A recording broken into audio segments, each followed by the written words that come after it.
you were the Secretary of State and I was the President in D.C., now Charleston, what three things would you tell me that the United States should be doing with regard to the Palestinian-Israeli relationship and future? Well, Mr. President, it would be an honor to serve you in this capacity. Good. Let's hear a round of applause for the President of the United States here.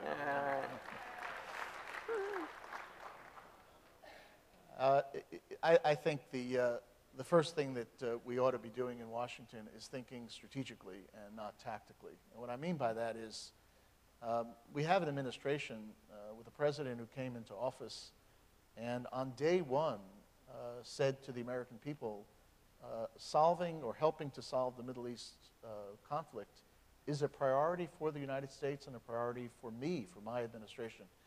And he made good on that on day one by appointing a senior envoy, former Senator George Mitchell.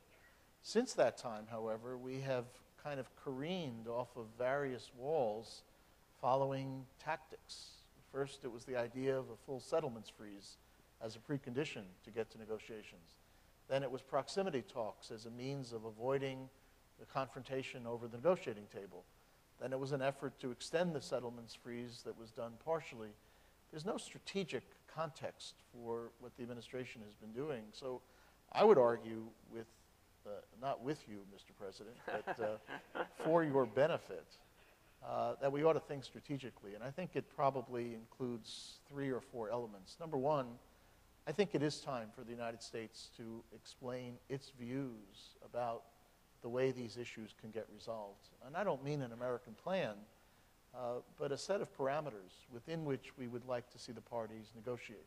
We're not going to dictate where they go on the ground, but using the 67 lines as a reference point with this idea, the principle of swaps of same quality, same quantity, is a really good starting point. I think we should be able to say that we support it and down the line with these other issues. So issue number one is I think we ought to articulate views for the parties to then grapple with.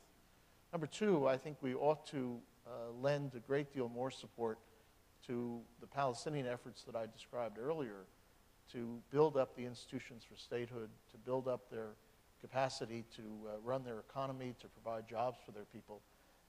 The last thing we would want is to create a state through negotiations that ends up being a failed state. And the more work we can put in now in building a strong foundation, then the edifice is going to be stronger once we create that state. We're doing some of that now. We have a lieutenant general out there doing some training. There's a large American assistance program, but a lot more can be done quickly. I think the third issue is to take a hard look at that Arab Peace Initiative.